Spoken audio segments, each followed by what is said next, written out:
ലംഘയതേ ഗിരിം യത്കൃപാ തമഹം വന്ദേ പരമാനന്ദമാധവം. നമസ്തസ്യേ സാധ്യക്ഷായ അയി ഭോः സഹൃദയാः സാമാജികാः अद्य किमपि सुदिनमिति मन्ये यदोध्य अस्मिन् सभायां डॉक्टर सुवर्णा नालप्पाट् ट्रस्ट समित्याः आभिमुख्यतायां शङ्करजयन्तीम् आगुष्यते. अस्मिन् अवसरे अहमधुना जगद्गुरुशङ्कराचार्यपूज्यपादानां प्रस्थानत्रयभाष्ये स्त्रीजनानां स्थानम् इत्यमुं विषयम् अधिकृत्य यद् किञ्चित् वक्तुम् अभिलषामि. यदा यदा हि धर्मस्य ग्लानिर्भवति भारत अभ्युत्थानम् अधर्मस्य तदात्मानं सृजाम्यहम्. यस्मिन् यस्मिन् अस्मिन् भारतवर्षे बहुधारि धर्मप्रचरणहेतुना अन्येन कारणेन च वेदोपनिषद्भेदस्य अस्माकं सनातनधर्मस्य ग्लानिः भवति. तस्मिन् तस्मिन् काले तदुद्धरणाय भगवान् अवतरति इति विवक्षा. इत्येतत् गीतावचनं सत्यमेवेति भारतचरित्रपठनं स्थापितुं यथा यथा वेदाधिष्ठितं धर्मं पुनस्स्थापयितुम् अस्मिन् भारतवर्षे महान्तः पुरुषाः आविर्भवन्ति.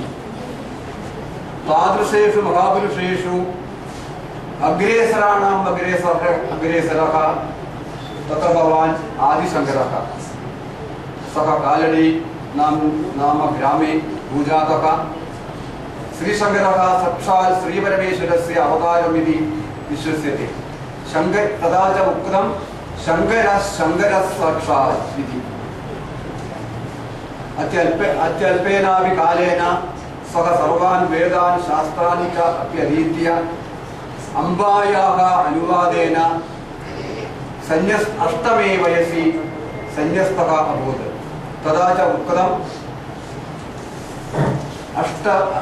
अष्टवर्षे चतुर्वेदा द्वादशे सर्वशास्त्रकृत् षोडशे कृतवान् भाष्यं द्वात्रिंशे मुनिरभ्यगात् इति. सः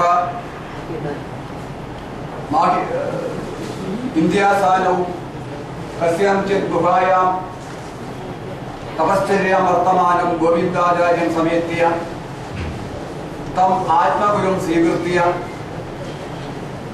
योगासनानि परिशीलयामास.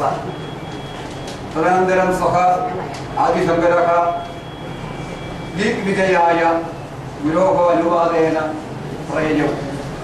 सः काशीं गत्वा सर्वशास्त्रपारङ्गतं कर्मकाण्डिनं मण्डनमिश्रं वादयित्वा तं स्वशिष्यं परिणमय्य तदनन्तरं माहिष्मतिं गत्वा सर्वानपि वादान् शास्त्रवादे पराजयित्वा सर्वज्ञपीडारोहणार्थं काश्मीरं प्रति ययौ.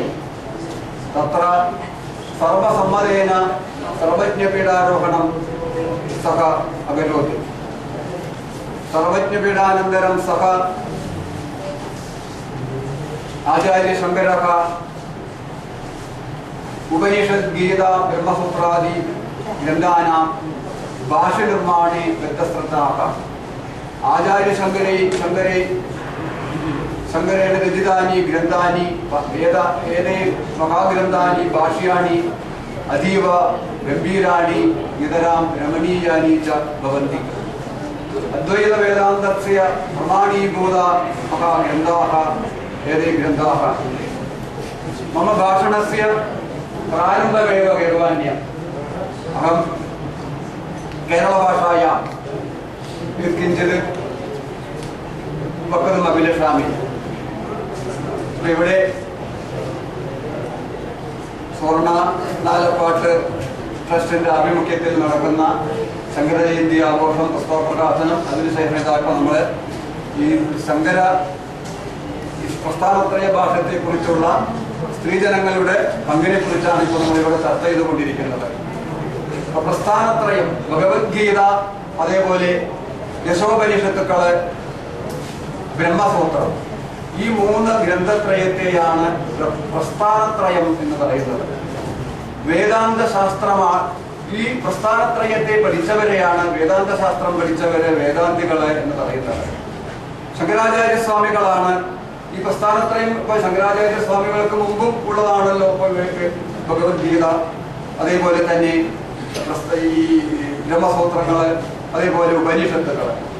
ആ ശങ്കരാചാര്യസ്വാമികളാണ് അതിന് ഭാഷ്യം എഴുതിയിട്ട് അത് അദ്വൈത സിദ്ധാന്തത്തെ ഈ നമ്മുടെ നാട്ടില് അരക്കി തുറപ്പിച്ചത്. ശങ്കരാചാര്യസ്വാമികൾ ഗീതയുടെ ഭാഷ്യത്തിന്റെ ആരംഭത്തിൽ തന്നെ തരിതം ഗീതാശാസ്ത്രം സർവവേദാർത്ഥസാര സംഗ്രഹബോധം ലൗകികൈഹി ഗൃഹ്യമാണം ഉപലഭ്യ, ആ ഗീതയുടെ മഹത്വം മുഴുവൻ തന്നെ പറഞ്ഞുകൊണ്ടാണ് ആ ഗീതയുടെ വ്യാഖ്യാനത്തിലേക്ക്, ഭാഷ്യത്തിലേക്ക് കടക്കുന്നത്. അപ്പൊ ഈ ഭാഷ്യം എന്ന് പറഞ്ഞാൽ എന്താണ്? ഭാഷ്യത്തിനൊരു നിർവചനം പറയാറുണ്ട്. സൂത്രാർത്ഥോ വർണ്യതേന പദം സൂത്രാനുസാരിഭി സ്വമതാനീച വർണ്യന്തേ സൂത്രം ഭാഷ്യം ഭാഷ്യവിദോ വിദു. ഭാഷ്യത്തെ അറിയുന്ന ആളുകള് ഭാഷ്യം എന്ന് പറയുന്നത് ഇതിനെയാണ്. അതായത് സൂത്രാർത്ഥോ വർണ്യതേന. അപ്പൊ നമ്മൾ ഭാഷ്യത്തിനെ പറയുമ്പോൾ സൂത്രത്തെ കുറിച്ച് പറയണം. ബ്രഹ്മസൂത്രങ്ങള്, നമ്മുടെ ആശ്രജ്ഞാനം മുഴുവൻ തന്നെ സൂത്രരൂപത്തിലാണ്. ബ്രഹ്മസൂത്രം, വ്യാകരണ സൂത്രങ്ങള്, അതേപോലെ തന്നെ പതഞ്ജലിയുടെ ഇതൊക്കെ തന്നെ യോഗ സൂത്രങ്ങള്. അപ്പൊ എന്താ ഈ സൂത്രം എന്ന് വെച്ചാൽ അല്പാക്ഷരം അസദ്വിഗ്രം സാരവത് വിശദോമുഖം അസത്തോകം അനത്വദ്യം ജാ സൂത്രം സൂത്രവിദോ വിദു. വലിയ വലിയ വിഷയങ്ങളായിട്ട് പറയാനുള്ളത്, കാരണം നമുക്ക് സമയമില്ല.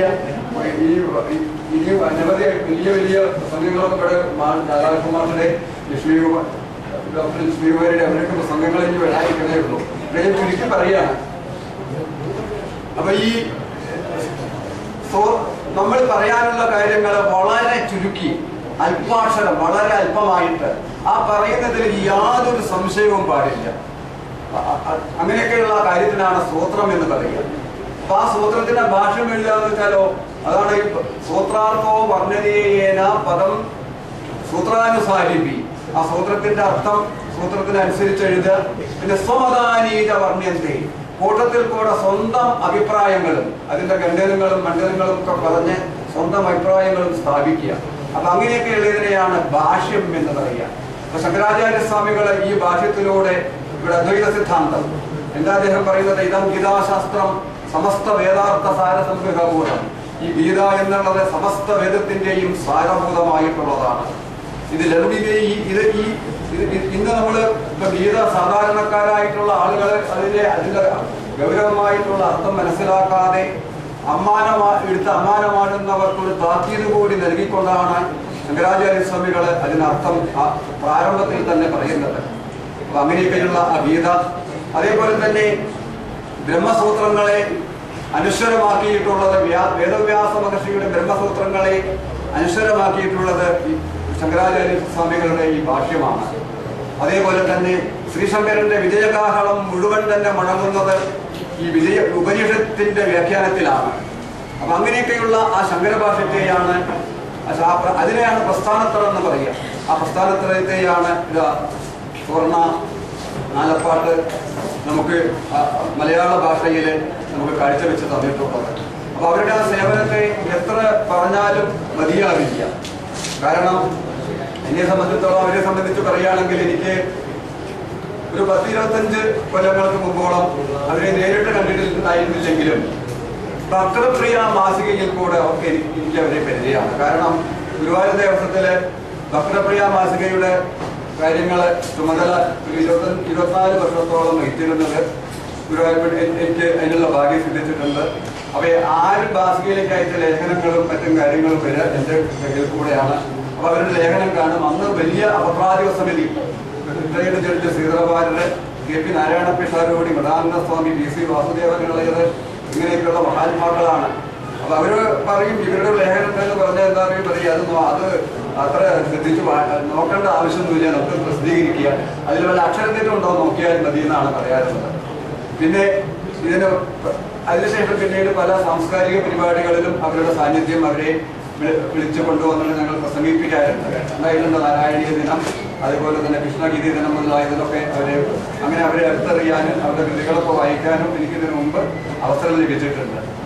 അപ്പൊ നമ്മൾ ഈ പ്രസ്ഥാനത്രയ ഭാഷയത്തിലേക്ക് നേരത്തെ സൂചിപ്പിച്ചതുപോലെ തന്നെ എത്ര നാര്യസ്തു പൂജന്തേ രമന്തേ തത്ര ദേവത എന്നാണ് പറയാറുള്ളത്.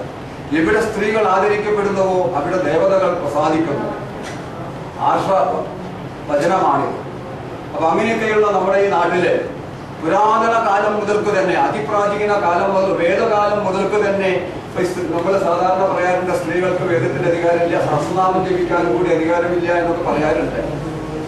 എന്നാൽ സ്മൃതികാരന്മാർ തന്നെ പറയുന്നുണ്ട്, പുരാകൽപേ കുമാരീണാം മൗജീബന്ധന വിഷയതേ അധ്യാപനം ച വേദാനാം സാവിത്രീ വചനം തഥാ. ഇതൊരു സ്മൃതികാരന്റെ വചനമാണ്.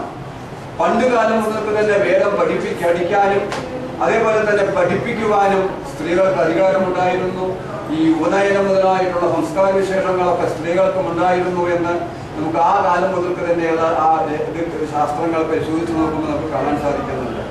അതേപോലെ തന്നെ നേരത്തെ സൂചിപ്പിച്ചതുപോലെ തന്നെ മന്ത്രദ്രഷ്ടാക്കളായിട്ടുള്ള സ്ത്രീകളുടെ കൂടെ അനവധി വളരെയധികം പ്രശോഭിച്ചിരുന്ന സ്ത്രീകളെ ഗാർഗി, അപാല മുതലായിട്ടുള്ള മൈത്രേയി മുതലായിട്ടുള്ളവരുടെ കാര്യങ്ങളെ മുതലായിട്ടുള്ള ചരിത്രങ്ങളെ സൂചിപ്പിച്ച് എനിക്ക് അധികം കടക്കുന്നില്ല. ജനക മഹാരാജധാനിയിൽ നടക്കുന്ന വലുതായിട്ടുള്ള ഒരു ബ്രഹ്മജ്ഞാന സദസ്സില് യാജ്ഞവൽക്കനെ ചോദ്യം കൊണ്ട് മുട്ടിച്ചു ഈ ഗാർഗി. അതിവിടെ ഇതിൽ ഓരോരുത്തരെ സൂചിപ്പിക്കുകയുണ്ടായി.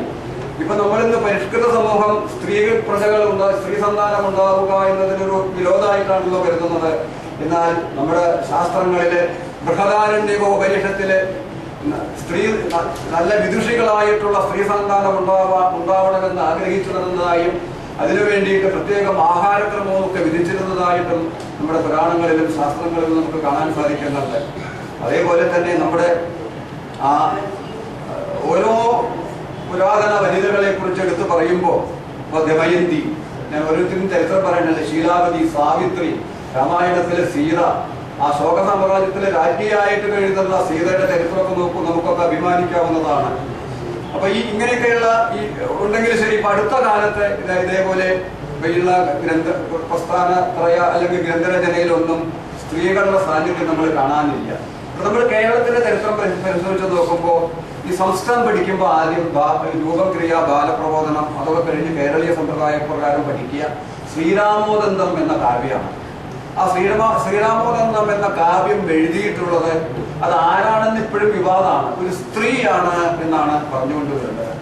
ശ്രീപതിം പ്രണവത്യാഹം ശ്രീവത്സാങ്കിത വക്ഷസം ശ്രീരാമോദന്തമാഖ്യാസേ ശ്രീ വാൽമീകി പ്രകീർത്തിതം എന്നുള്ള പ്രാർത്ഥനയോട് കൂടിയിട്ട് നമ്മൾ കേരളീയ സമ്പ്രദായ പ്രകാരം പഠിക്കുമ്പോൾ ഈ ശ്രീരാമോദന്തം കാവ്യമാണ് ആദ്യം പഠിപ്പിക്കാറുള്ളത്. അപ്പൊ നമ്മൾ ഒട്ടും പിന്നിലല്ല വിദ്വത്വത്തിന്റെയോ പാണ്ഡിത്യത്തിന്റെയോ അല്ലെങ്കിൽ വേദാന്തത്തിന്റെയോ കാവ്യരചനയുടെയോ പിന്നില് അല്ല സ്ത്രീകള് എന്ന് നമ്മൾ ഇതുകൊണ്ടൊക്കെ നമുക്ക് മനസ്സിലാക്കേണ്ടതുണ്ട്. അപ്പൊ ഞാനിനി കൂടുതലിനി നിർത്തില്ല, കാരണം സമയം 1 മണിയായി കൊണ്ടിരിക്കുകയാണല്ലോ. അപ്പൊ എനിക്ക് ഇവരുടെ പൂർവ്വ പാരമ്പര്യം ആർഷജ്ഞാനമാണ്. ആലപ്പാട്ട് നാരായണ മേനോൻ കുട്ടിക്കാലത്ത് തന്നെ ഗ്രന്ഥം ആ പുസ്തകം വായിക്കാൻ ഇടയായിട്ടുണ്ട്. അനന്തമജ്ഞാതമവർണ്ണനീയം ഈ ലോകഗോളം തിരിയുന്ന മാർഗം എന്നുള്ള വരികളൊക്കെ മലയാളികളായിട്ടുള്ള ആളുകൾക്ക് സുപരിചിതമായിട്ടുള്ളതാണ്. അപ്പൊ അവരുടെ ആ പാരമ്പര്യത്തിൽ കൂടെ ആ പാരമ്പര്യം കാത്തു സൂക്ഷിക്കുന്ന അപ്പൊ ഇതേപോലെയുള്ള ആ ട്രസ്റ്റ് ഉണ്ടല്ലോ, ട്രസ്റ്റ് പ്രവർത്തനങ്ങൾ വളരെയധികം നല്ല കാര്യങ്ങളാണ്. ഭഗവാൻ തന്നെ ഗീതയിൽ എന്താണ് പറയുന്നത്? സ്വൽപ്പമപ്യസ്യ ധർമ്മസ്യ ത്രായതേ മഹതോ ഭയാൽ. നമ്മുടെ ഈ സംസ്കാരത്തോട്, നമ്മുടെ ഈ പാരമ്പര്യത്തോട്, നമ്മുടെ ഈ ധർമ്മത്തെ നമുക്ക് നിലനിർത്താൻ സാധിച്ചിട്ടുണ്ടെങ്കിൽ, അതിന് എന്തെങ്കിലും ചെറിയ ഒരു പ്രചാരണം നടത്താൻ നമുക്ക് സാധിച്ചിട്ടുണ്ടെങ്കിൽ വലുതായിട്ടുള്ള ഭയത്തിൽ നിന്ന് അത് നമ്മളെ രക്ഷിക്കും. ഭയാൽ ത്രായതേ മഹതോ ഭയാൽ എന്നാണ് ഗീതാചാര്യനായിട്ടുള്ള ഭഗവാൻ തന്നെ അർജുനന് പറഞ്ഞു കൊടുക്കുന്നത്. അപ്പൊ അങ്ങനെയൊക്കെയുള്ള മഹത്തായിട്ടുള്ള ആ ശ്രമങ്ങൾ നടത്തുന്ന അവർക്ക് ആയുരാരോഗ്യ സൗഖ്യങ്ങൾ ഉണ്ടാവട്ടെ എന്ന് നിർന്നുകൊണ്ട് നിർത്തുന്നു. നമസ്കാരം.